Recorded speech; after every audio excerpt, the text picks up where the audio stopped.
गरीब की शादी। शशि की सौतेली माँ ने उसकी शादी की तो बड़े घर में, लेकिन पति कोई काम न करता। आप ससुर जी के साथ काम पर क्यों नहीं जाते? अब हाँ जाऊंगा, लेकिन कल से। आज जरा मैं दोस्तों के साथ घूमने जा रहा हूँ। शशि के 2 बच्चे होते हैं, लेकिन रमेश का हाल वैसा का वैसा ही रहता है। एक दिन, सुनिए ना, बच्चा रो रहा है, इसके दूध के लिए पैसे नहीं है। अरे तो पिताजी से ले लो ना। क्यों? अगर आप में कमाने की क्षमता नहीं थी तो शादी क्यों की?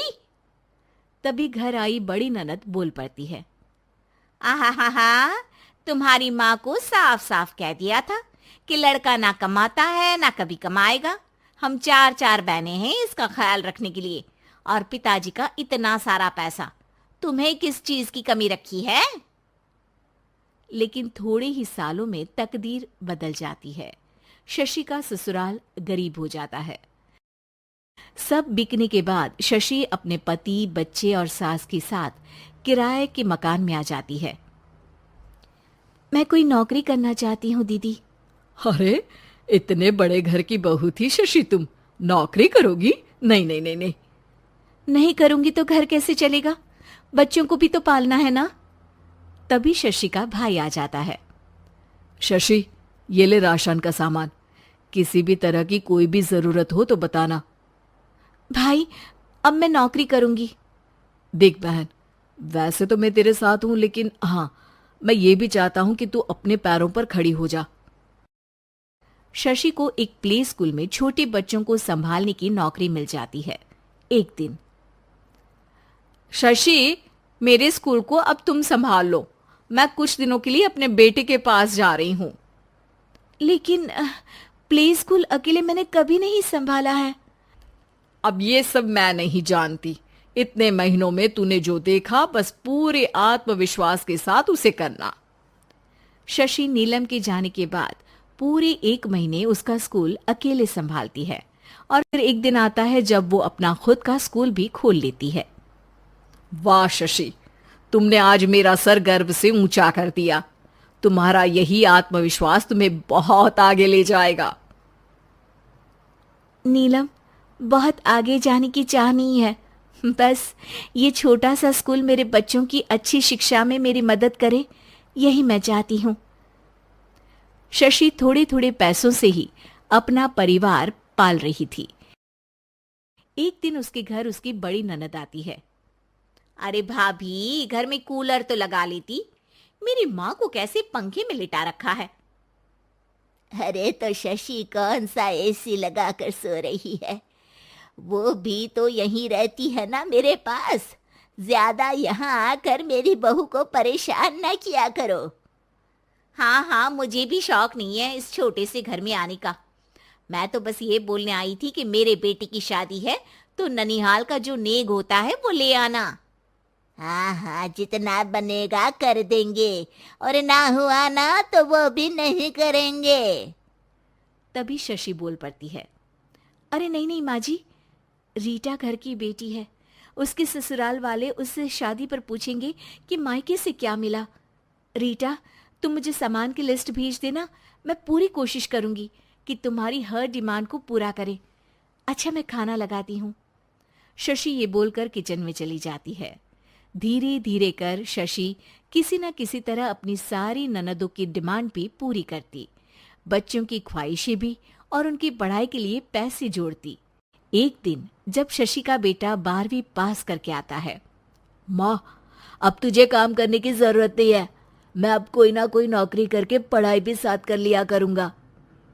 शशि को लगता है कि बेटा और आगे पढ़ाई करे, लेकिन वक्त की मार के कारण वो बेटे को काम के लिए हाँ कर देती है। अब बेटा एक बैंक में चपरासी बन जाता है। लड़का देखने में तो बड़ा अच्छा है, अंग्रेजी भी पटर पटर बोलता है, फिर चपरासी क्यों? लड़का सारी बात मैनेजर को बता देता है। अच्छा, तो मैं तुझे एक मौका देता हूं, तू यहां रहकर दूसरे डिपार्टमेंट का भी काम सीख। अगर तू किसी एक का भी काम अच्छे से सीख गया तो मैं तुझे यहाँ टेबल चेयर में बैठने वाली नौकरी दे दूंगा। लेकिन एक दिन शशि की ननद उसे फोन करती है। अरे भाभी, देखो मायका तो मेरा तुम लोगों से ही है। मैंने आपके बेटे और मेरे भतीजे प्रदीप के लिए यहाँ एक नौकरी देखी है, पूरे 5,000 मिलेंगे। वैसे करता ही क्या है, चपरासी ही तो है ना। कोई बात नहीं रीटा, मैं उसे इस शहर के बाहर नहीं भेजना चाहती हूँ। बाकी वो शाम को आएगा तो मैं पूछ लेती हूँ। वहीं प्रदीप मैनेजर की बात से खुश हो जाता है और मैनेजर के काम पर ही नजर रखने लगता है। वो उनकी तरह के पेपर पढ़ता, काम करता और आने वाले लोगों की बातें सुनता। एक दिन बैंक में ऑडिट वाले आते हैं। ये गलत है, पूरी बैलेंस शीट नहीं मिल रही है, कहीं ना कहीं गड़बड़ है। ए मैनेजर, क्या करते हो? बैंक के पैसों का हिसाब सही नहीं है। मैनेजर के पसीने छूट जाते हैं। तभी प्रदीप वहां जाता है। अब क्या मैं ये बैलेंस शीट देख सकता हूँ? अरे बेटा मजाक नहीं, जाओ पानी लेकर आओ एक गिलास। प्रदीप मैनेजर को पानी लाकर देता है और फिर ऑडिटर से कहता है, देखिए सर, मैं आपको बता सकता हूँ कि कैसे बैलेंस शीट को आप लोग गलत तरीके से जोड़ रहे हैं। ऐसा बोलकर प्रदीप एक एक कर सारे डाउट क्लियर कर देता है। अरे हाँ, ये तो पॉइंट हमने देखे ही नहीं थे। गुड, कौन है ये बच्चा? तभी मैनेजर बोल पड़ता है, अब हमारे यहाँ अकाउंट में नया आया है। ऑडिटर के जाने के बाद, वाह प्रदीप, आज तो तुमने मेरी नौकरी बचा ली। और आपने भी तो मेरी नई नौकरी लगा दी अकाउंटेंट की। बस फिर क्या था, प्रदीप ने एक बार जो सफलता की सीढ़ी चढ़ी, बस चढ़ता ही चला जाता है। फिर एक दिन शशि की ननद, अरे भाभी कैसी हो? घर को तो बड़ा ही सुंदर चमका रखा है। अरे बेटी, कैसे आना हुआ? तू तो इस छोटे से घर में आना भी नहीं चाहती थी। कोई खास काम है क्या?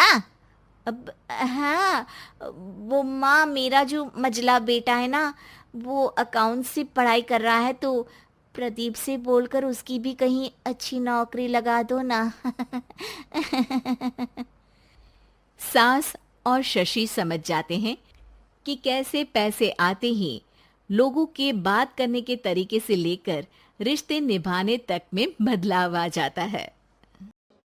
दोस्तों, अगर आपको ये कहानी पसंद आई तो इसे लाइक करें, शेयर करें और कमेंट करके बताएं कि कहानी में आपको सबसे अच्छा क्या लगा।